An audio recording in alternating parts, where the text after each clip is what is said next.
Jehovah's Witnesses gathered in Melbourne for their international convention. But outside the stadium, former members were demanding answers from Australian church leader Terence O'Brien. 4 people in my family were abused as children. Why are you letting it happen? So what are you saying? Why are you letting this happen to children? It's worse than the Catholics. Despite the impressive turnout at the footy stadium, there are fewer than 70,000 Jehovah's Witnesses in Australia. Yet, their own records show there have been more than 1,800 victims of child sexual abuse involving 106 members or associates of the church. And the Jehovah's Witnesses didn't see fit to refer one of those cases to the police. The Royal Commission, which wrapped up 3 years ago, thought 514 alleged abusers within this small church were worthy of police investigation.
Another way we can contribute to the oneness, rejecting false stories that are designed to separate us from Jehovah's organization.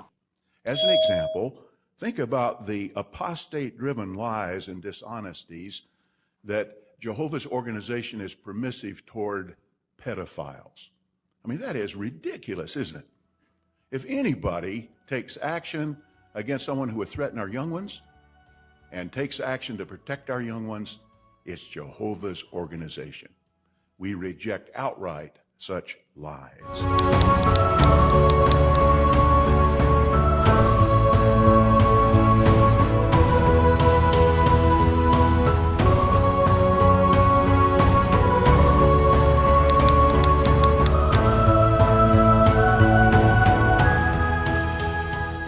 Sekarang, Yehuwa menyediakan petunjuk kepada budak yang setia melalui Yesus. Yesus menyediakan petunjuk bagi umat Allah melalui budak yang setia dan bijaksana.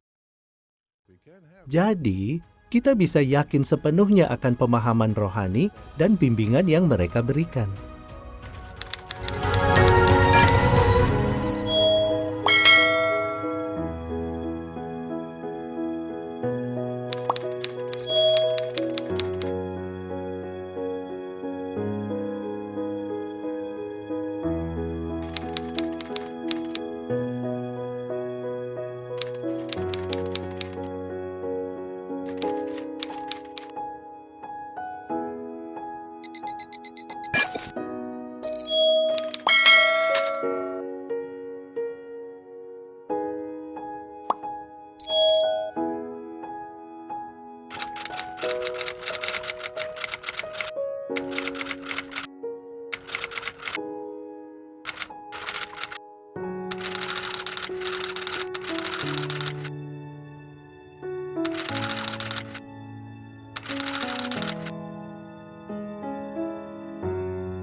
First of all, I want to thank the PIMO very much, because this was very surprising to us, because we didn't think Watchtower, was actually going to announce, to the Jehovah's Witnesses that they were joining the redress scheme in Australia.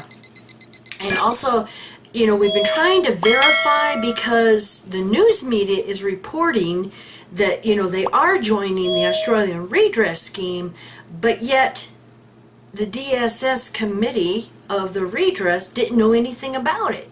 And, the redress committees were contacted, and they hadn't heard, nothing official. So, there was a little bit of a question whether, this press release was, real or not, because, we have to verify everything. So, at this point, it appears that, yes, Watchtower is planning on joining the redress scheme, and I want to thank the PIMO very much, because it was announced at their congregation Zoom meeting. Yeah, it was announced at their congregation Zoom meeting. So thank you very much. We appreciate you getting this leaked to us, and I'm going to play it right now. Jehovah's Witnesses does not and has not sponsored any activities that have resulted in children being put in its care, custody, supervision or control or authority. However, now that participation is required by the law, we will be joining the scheme. The scripture goes for that, Romans 13 verse 1. So to conclude our meeting today, so I had to blur out his face just in case anybody recognized him, and I didn't want to trace it back to the PIMO, that gave it to us. So that's why his face is blurred. And the thing is we know they're probably going to twist this into a money-making scheme. Mike and I were like, well, why would Watchtower, want to announce to everybody that they're joining? But think about it. What better way? Because now they can say, Satan's system is coming after us. And as you heard, that's exactly basically what he's saying. It's a law now, so we have to join it. Well, you know what's coming next, don't you? Oh, we have to pay millions of dollars to these alleged abuse survivors, so we need money. So they're going to get the rank and file, to give them more money, because they have to legally join the redress scheme now. So it will be interesting to see if it's going to be on jw.org. If they're announcing it at the congregation Zoom meetings, and of course, even though we don't have the institutional settings dealing with children, we have to join because it's the law. Right. Ugh. Just makes you sick. It makes you sick. It really does. So I want to thank everybody.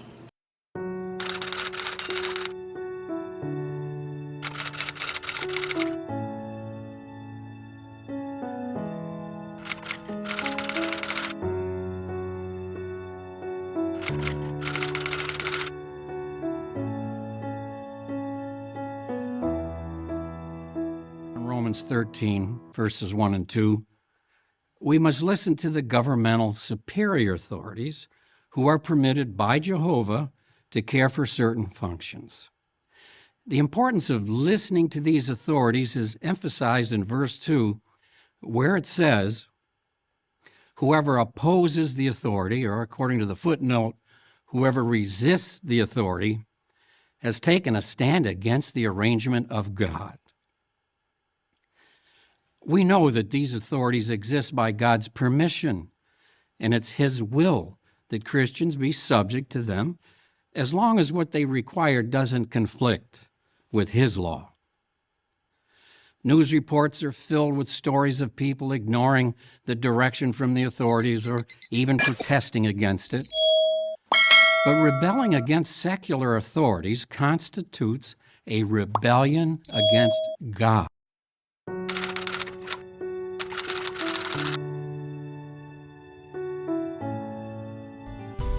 Jika Anda seorang Kristen yang ingin mendukung channel ini mencegah penyesatan organisasi Saksi Yehuwa, tolong tekan tombol like, karena semakin banyak like maka YouTube akan merekomendasikan video ini secara otomatis kepada lebih banyak orang Kristen lainnya.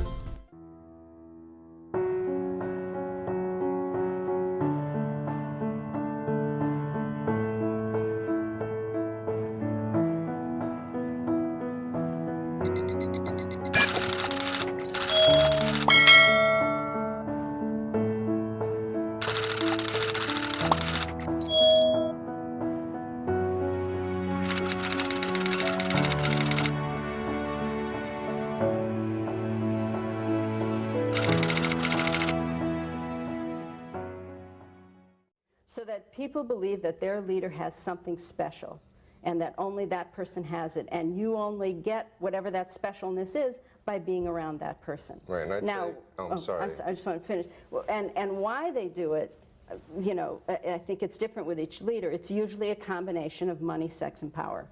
Some combination of that. Not every leader is going to need or want the same things, but depending on the leader's proclivities, that's what the group is going to end up doing. That's why you can have some groups are celibate, some groups are free sex, some groups the leader has 99 Rolls Royces, in another group the leader will live in a closet. Right. I mean, it really depends on what the propensities in that person's mind. But I put power at the top of the list, okay, and those other things are sub-things, because that's the one universal that I see. And power becomes an addiction. And the more power you have, the more power you want, and the more you elevate yourself and people project that you are the greatest person. And that's where you can predict that destructive cults will get more destructive over time, because it's a closed system of yes people going yes, yes, and the human nature breaks down ultimately because no one's perfect. Yeah.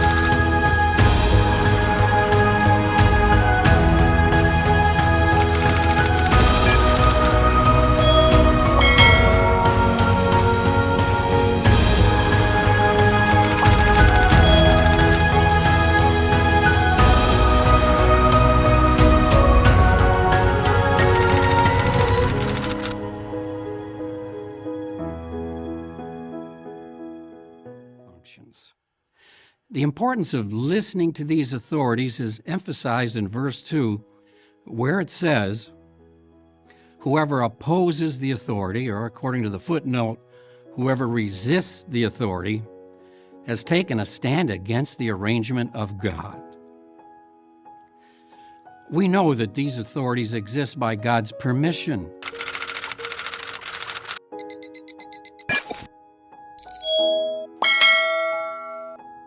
And it's His will that Christians be subject to them, as long as what they require doesn't conflict with His law.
And it's His will that Christians be subject to them, as long as what they require doesn't conflict with His law.